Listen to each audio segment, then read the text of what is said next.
All in Sports Network. We love sports.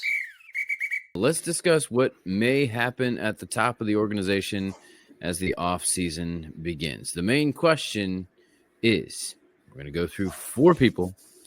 Who stays, who goes? Okay? All right. We will start with the most obvious candidate, GM Chris Ballard.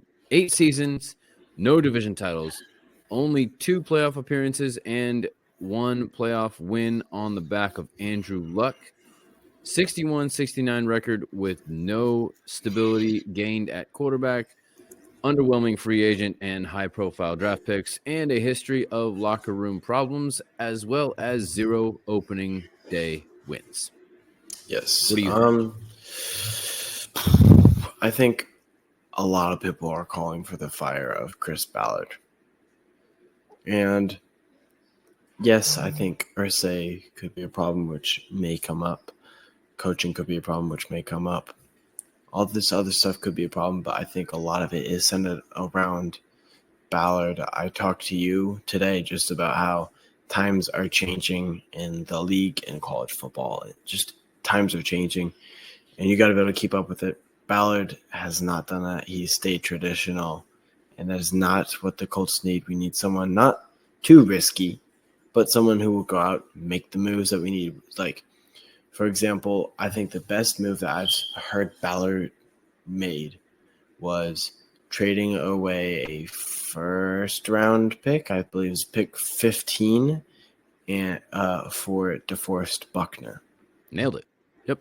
That was the best move I think it's made. And I don't remember exactly who was in pick 15. I believe it was a quarterback. I think it was a quarterback draft that year. But they had luck at the time, so they were confident in him. Didn't know he was going to retire.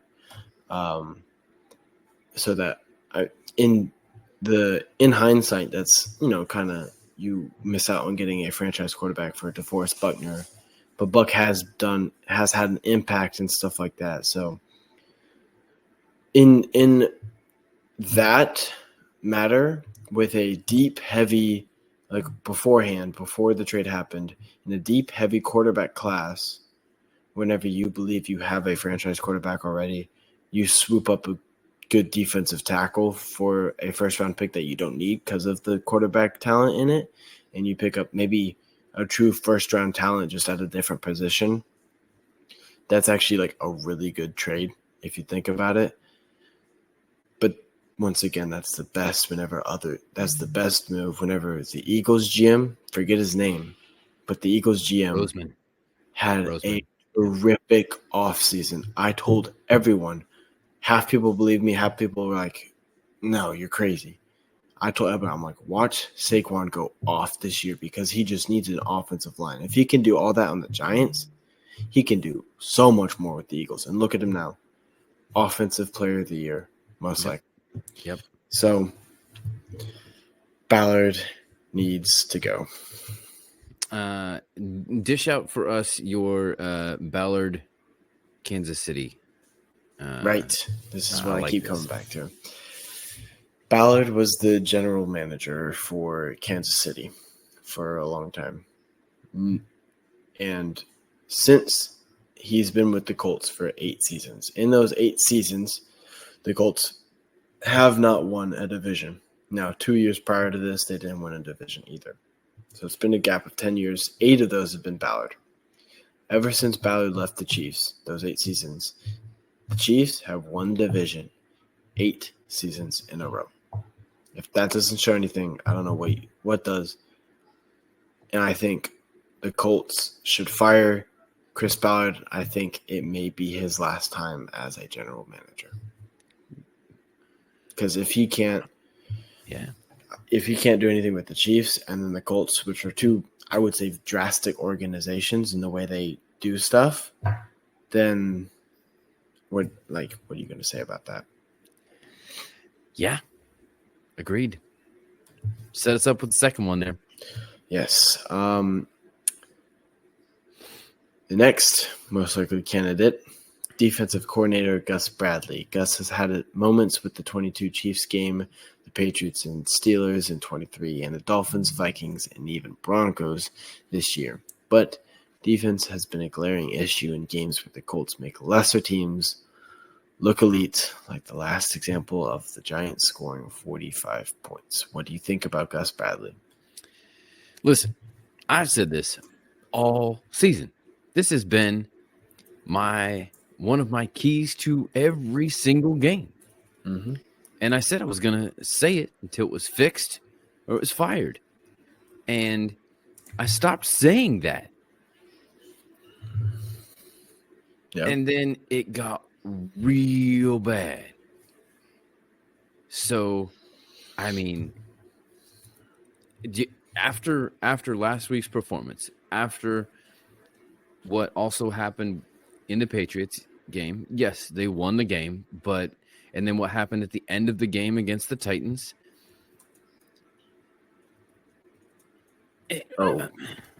Were you asking a rhetorical question there, or like why is this even still a question? Ballard, yes, Bradley. but Bradley should have been gone after last season, but he got held around because Steichen. Speaking of which, if the GM is gone, there are no guarantees. Let's be honest. So we have to discuss Shane Steichen. He showed huge promise last year, but there is a big difference between being a great offensive mind, offensive coordinator, play caller, and a head coach.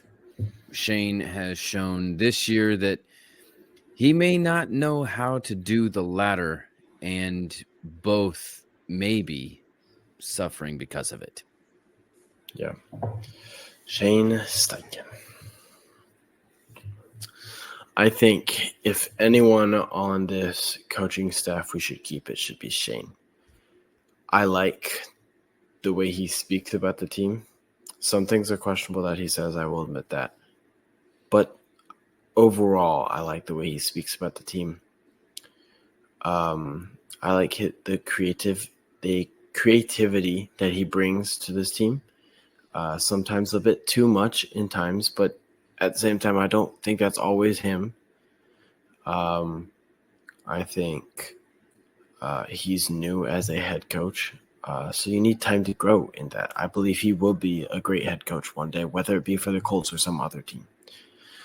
I also think. Hold on, I had something. I lost it. I think. So I'm going to end it off with this. I would keep Shane if it were me. But if it means Shane leaves, if Ballard leaves and Shane leaves, then I'm fine with Shane leaving because I believe Ballard is a bigger problem than Shane staying will fix. All right. I like it. Calculated there. Well, you want to give us intro to the last one there? Last one. With all the blame, other places, people forget there's an orchestrator and someone who is around even to the lack of division wins before Ballard. Owner Jim Irsay may be just at fault. All of the Ballard stats are the same, yet Ballard is still at the helm. Can it just be Ballard's fault if faith in him is still present? Okay. Now, if you're in Indianapolis and you've been a Colts fan for a long time, Irsay has been on this roller coaster of things in his life, right? Mm-hmm. And lately, within the past several years, everybody loves Jim Irsay. He's willing to say the things as an owner that other owners aren't willing to say. He got Dan Snyder kicked out of the Commandos before when they were the other thing that you're not allowed to say red things and Right. Right. and eat potato skins at the same time. Yes. I didn't say it. You didn't. But here's the deal. As of the past couple years, his health has been declining. It seems as if from the outside and even from things that we've heard on the inside, he's messing with things that don't need to be messed with, that are it's hard to say above his pay grade, but just aren't his job. Your job is to own the team, not to run the team. You hire people to run the team. And if you can't trust them to run the team, then get new people. Don't try to do it yourself. Agreed. So there has been a small movement, and I am behind this movement, that Irsay either needs to pass it on to his daughters, or I am more in favor of him selling the team. Because if he doesn't, the money that he enjoys now may not stay around very long, because people will not be attending the Colts games. Yeah, I agree. I know there. Pat McAfee is not renewing his seats, and you heard my thoughts on Pat and what he had to say. Like I said, not that he's wrong, but he has enough money. He could do something about it. But it's time. If the Colts are having this many issues and this many questions, then the answer lies at the head of the snake. And it's time to cut it off. All in Sports Network. We love sports.